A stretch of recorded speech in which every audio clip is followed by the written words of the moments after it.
Most gracious and loving God, we are indeed so thankful of all that your Son did for us. And so we wonder what it meant to Peter and the other disciples after you had risen from the dead. We wondered what they were thinking and what they thought they were supposed to do now in their lives. So God, help us to understand and discern what you ask us to do, how we can continue to be followers of you, how we can follow in your footsteps. We ask that you open our hearts and minds this day to hear your message through your humble servant, we pray. Amen.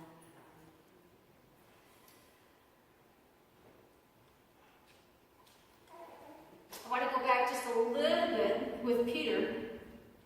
One of the blessings we were able to do this past Lenten season is we did a book study on Simon Peter, and it was a flawed but faithful disciple. And we get a chance to see Peter have a chance to go from flawed to faithful in that very passage, because this is a passage of transformation for him in the gospel that we read today. Hang on a second. I'm trying not to sneeze.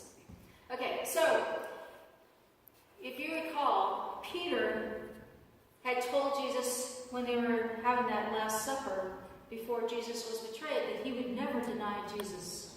And Jesus told him that before that night was over, he would deny him 3 times. And so after Jesus was betrayed, you see Peter outside the high priest's house. Jesus was inside. Peter was outside warming his hands by a charcoal fire. And so as he's warming his hands, he's confronted by people who said, "Oh, aren't you one of Jesus' folks?" And he's like, no, I don't know him, I don't know him. He denied him 3 times. So 3 times he denied him, and as he was by that charcoal fire. Excuse me. Sorry. So Peter, we don't know that he was there at the crucifixion. He's not mentioned at all there. He may have been in hiding. All we know is the next time we hear about Peter is when Mary had come to tell him that the tomb had been opened. And so Peter and the other disciple, the one whom Jesus loved, went running to the tomb to see what was inside the tomb. And we heard about that on Easter Sunday. We heard about how there was an empty tomb on Easter Sunday, and Peter did go in the tomb and he saw the linen wrappings. That's what he saw. And then he left and he went away. So we're now in this time frame where Jesus has appeared to the disciples. Now this is going to be the 3rd time. And so they're still kind of sorting out, well, all right, we're supposed to hang out here in Jerusalem, or what are we supposed to do? What are they supposed to do? Are they supposed to continue in Jesus' footsteps? They had followed Jesus for 3 years, but Jesus was risen from the dead. So what do they do now? So Peter, knowing what he's always done, he goes fishing.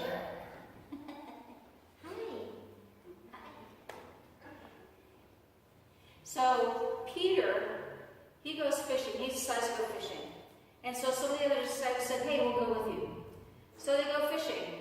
And that night they catch nothing. Now, if you recall way back at the very beginning of Jesus' journey with these people that he called to follow him, Peter had gone fishing with a group of disciples. They weren't disciples yet. There was a group of men that they had gone fishing, and they didn't catch anything. Well, now 3 years later, what happens? They go fishing again, all night long, and guess what? They don't catch a thing. It's like the same story over and over again, right? So they don't catch anything, and then Peter and the disciples, as they're coming closer to shore, they see somebody at a distance. They see something on the shore, and there's a fire there. Well, it turns out to be another charcoal fire. And this is the only place 2 times in the Bible that charcoal is mentioned. Okay? So here's a charcoal fire, and they hear somebody say, "Did you catch anything?" Haven't you heard that when somebody comes in from fishing? "Did you catch anything?" Right? You always ask that. So they're like, no, didn't catch a thing. So the voice says, cast your nets off the right side of the boat. And so they do. And when they do that, they catch all these fish. 153 of them, a specific number. 153 fish. They catch the fish, and they start hauling in, and then John goes, it's the Lord. So Peter jumps out of the boat, and he goes running to the shore. And so they have their own communion. They have a breakfast. Jesus prepared breakfast for them. And at this point, Jesus is asking Peter, do you love me? And Peter says, yes, Lord, you know I love you. And he says, tend to my sheep, take care of my lambs, feed my sheep, love my sheep. He's asking them 3 times. And, Peter, after the 3rd time, is like, he's hurt. He's like, why are you asking me this? But remember, how many times did Peter deny Jesus that night when he was by the charcoal fire, when confronted? He denied Jesus 3 times. And now Jesus, here on the shore, on the beach, by another charcoal fire, is asking Peter 3 times. And he's telling Peter, this is what I want you to do with your life. I want you to go out and care for others. I want you to reach out and teach others about me. I want you to preach the good news to others and show others how to live like I live.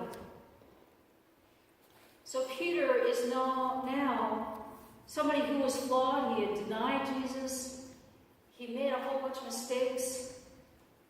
And he was afraid when Jesus was betrayed that night. He was afraid and he was in hiding.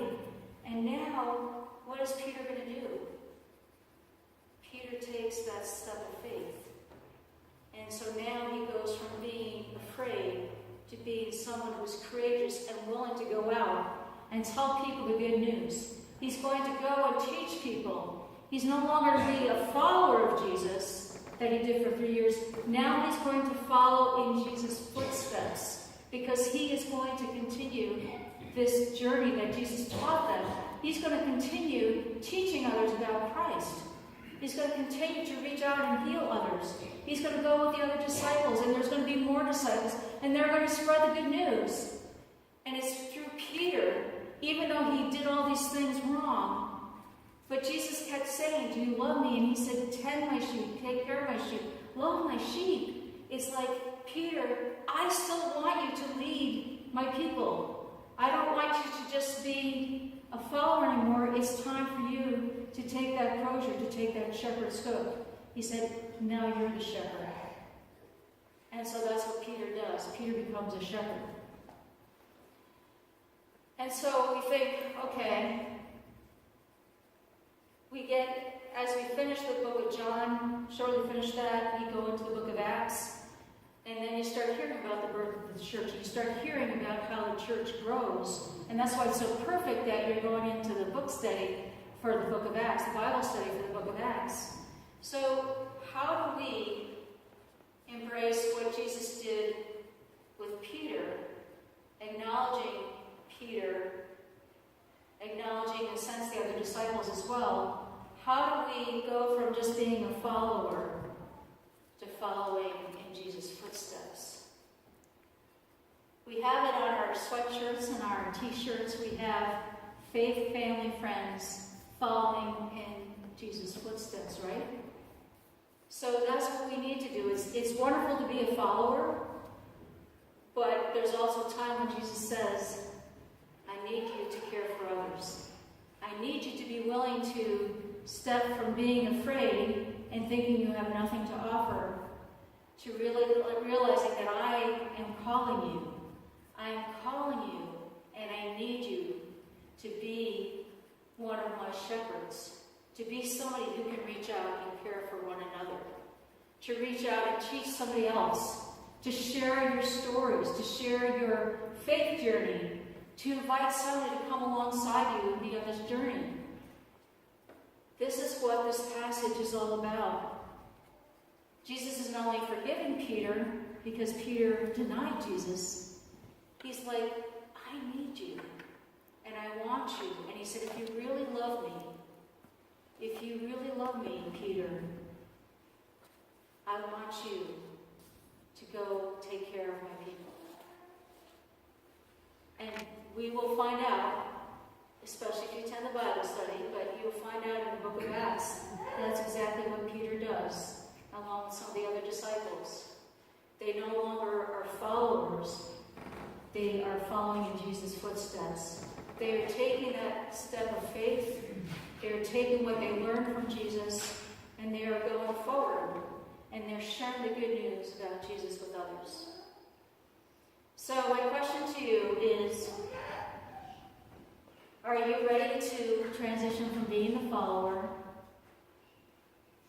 Are you ready to transition and be someone who follows in Jesus' footsteps? Are you willing to tend, care, love other people? Are you willing to reach out to others? Are you willing to be a shepherd? It's okay to be a follower. There's nothing wrong with that. But we know that there's a lot of people that are hurting in this world. There's a lot of people that need to know about Jesus. There's a lot of people that need to know that God loves them and they are beloved. We have been called to be the shepherds. So let us follow in Jesus' footsteps now and forever. Amen.